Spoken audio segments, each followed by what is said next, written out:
हम ग्रामवासियों से अनुरोध करते हैं कि कल 6 नवंबर 2025 को लंटेन छाप पर बटन दबाकर भारी मतों से विजय बनाएं और हमारे बिहार का मुख्यमंत्री तेजस्वी भैया को सीएम बनाएं।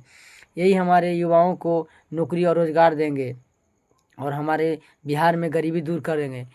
इनको केवल एक बार मौका दीजिए, केवल 5 साल के बाद फिर अगर नहीं काम करेंगे तो इनको भी चेंज कर दीजिएगा।